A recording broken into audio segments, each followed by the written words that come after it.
Alright, so I'm in a little bit of a rush here. It's Wednesday? Yeah, it's Wednesday. It's Wednesday at about 1:30. I don't know if you can see out the back window with this camera, but I have my small little car trailer behind me that I used yesterday. But I am rushing back to get my big enclosed, which is at my parents' because I swapped these two trailers out the other day, and I have two cars that are at a storage facility. I got this call last night asking if I would be interested or if I could help out, and I didn't really get the go-ahead till like 10 o'clock or so this morning. My son had a 1-year-old doctor's appointment. I had to make that, so as soon as I left there, I hopped on the road. But there's two cars that are at a storage facility, and they are due at the port in Baltimore tomorrow to be shipped to Belgium. I don't know what happened or something. The customer wants them enclosed, which it's not that far. I think it's like 80 or so miles. And the customer wants them enclosed, so this broker had them posted, had somebody to pick them up a couple days ago, and then once the person showed up to the storage facility and didn't have an enclosed trailer, that's when things went a little haywire. So I got a call. I don't know how or where my information came up at, but he called and asked if there was any way that, man, it's a massive farm here. Got trucks everywhere. I wonder if that's a trucking company. Yeah, it is. Can't see what the. Anyways, I don't usually come this way, so he asked me if there's any way that I could get these cars picked up today and delivered first thing tomorrow morning to the port. So I said yes. I said, the only thing is, I asked, I said, hey, like, which port is this going to? And which terminal? Because that plays a big role in how long you're going to be there. Well, I forget the name of it, but it is escort required. Like, TWIC or not, you have to have an escort. So, of course, they have a list on there of preferred or approved escort services.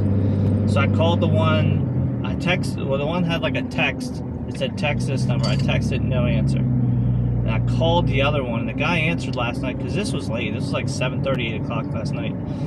And he said it's $50 an hour for the time you pick them up right down the road from the port. They have an office there, and it's $50 an hour from there, which the broker's going to cover. But they need it there first thing. So their office opens at 7. He says, if you can be here at 7, we'll head down there, get in line. And he says the mornings are pretty quick. They go on lunch from 11:30 to 1, and he said after lunch the chances of you getting in there and get unloaded are slim to none, because it's all union, they're all lazy and blah blah blah blah blah. And it gets busy. So I'm gonna get these picked up and then be there at their office at 7. I'll probably be there at 6:30, 6:15 waiting.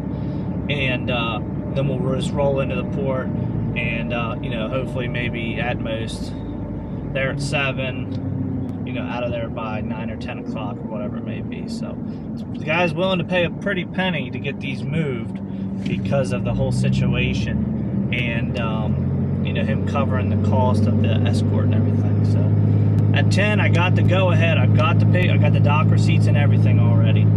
So I know I don't have tire sensors. That's what's going on right now. So I'm just going to stop jibber jabbering. I'm going to run. It's about another 30-35 minutes to my parents to grab my trailer, and then we'll head down into Virginia.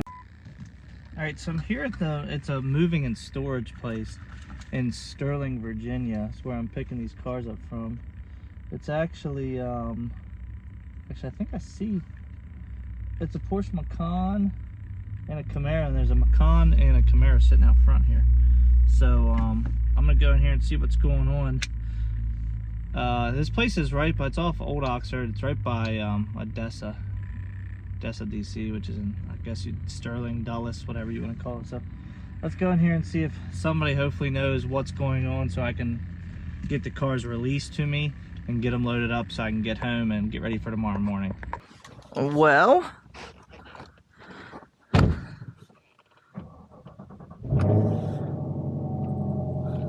this one's only got 1,900 miles on it.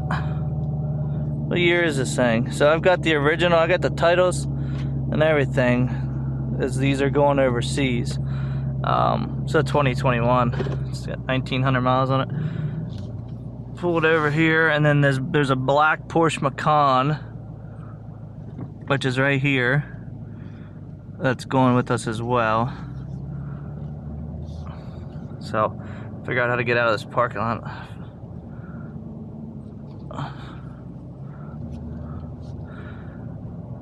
I'm not sure why they're having them ship in closed, but I don't care, they're paying for it. So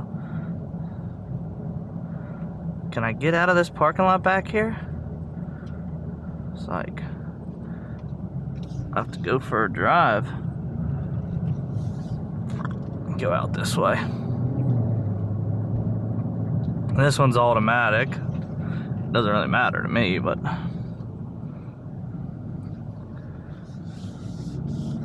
we'll have to get our race ramps out for this one because it sits so low.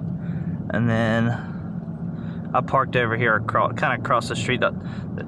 This building straight ahead here is doesn't have any business in it yet, so I'm just parked in front of their building. Of course, I'm in the Megacab with the big enclosed. The reason I have the Megacab hooked up to this still and not the 7.3 is because I have to take an Escort with me tomorrow for this terminal, and I don't have a passenger seat in my 7.3, and I really don't want, you know, somebody like sitting in my bed or anything, as that's the only real other place to sit. So we'll shut this one off and we'll walk over here and get the Macan. Gonna do our inspection and everything once I get both of them over here, and go over them real well before we load them up. We already have their inspection report on it, so we're just gonna make sure ours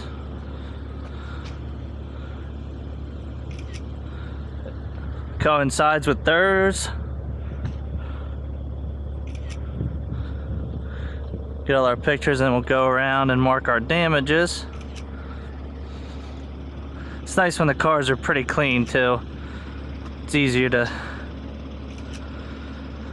see things, and these things have to be pretty clean to get on the ships. They usually have to be somewhat clean. The odometer on this one was 32 something. 32,678. Okay.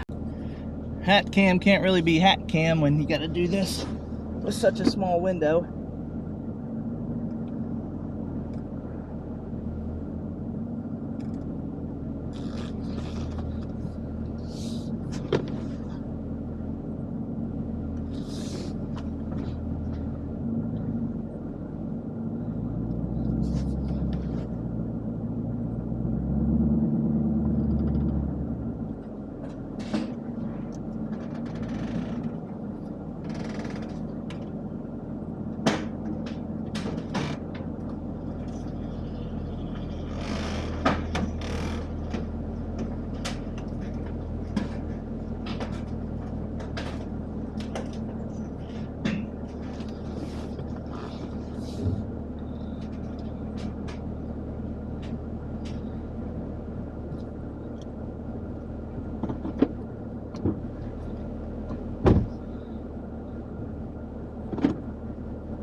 Just a tad bit more.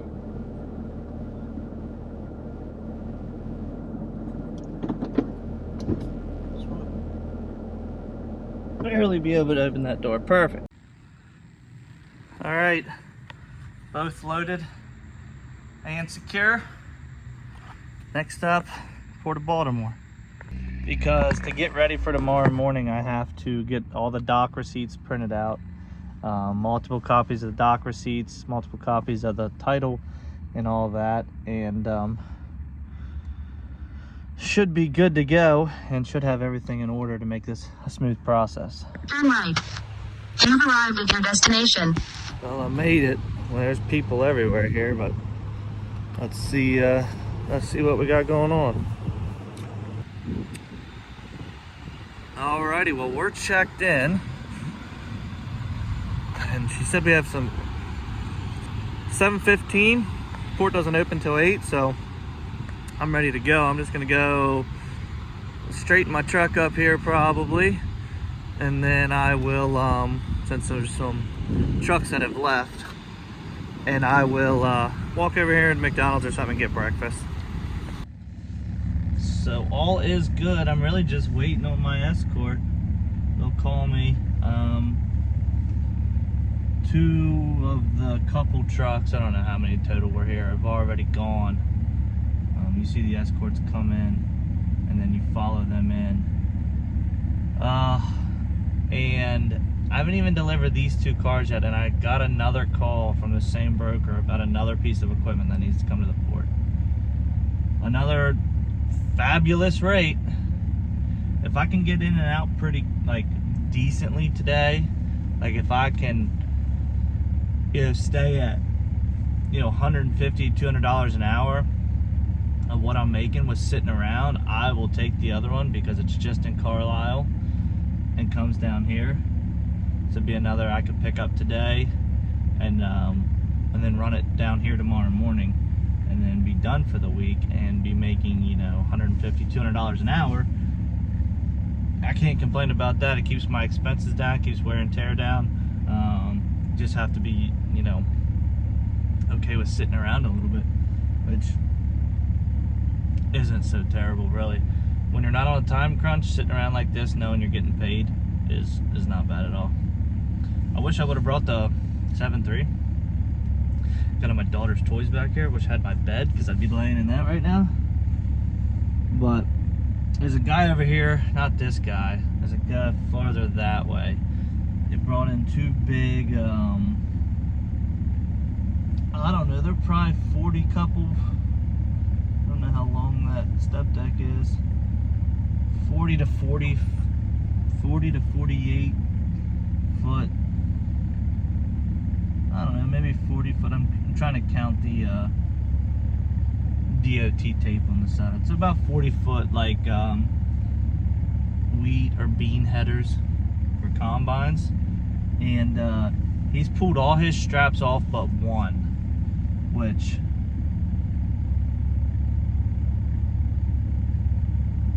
maybe they're chained. It looks like they're chained at the base, but still, I kind of, with them being so tall. Let's see if you can see. Hold on, let me flip the camera. See the one strap left there, but they have chains on the bottom. With them being so tall, that would worry me that it would tip, especially having to go into the port.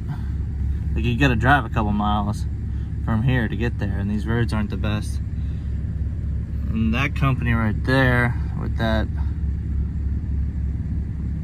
red logo just brought in two more trucks. There's one there, and there's another one. There's another one over there. They're all lined up, so I don't know if they're going before me or not. This guy's in front of me, and there's a guy with two Airstreams over there that were here before me.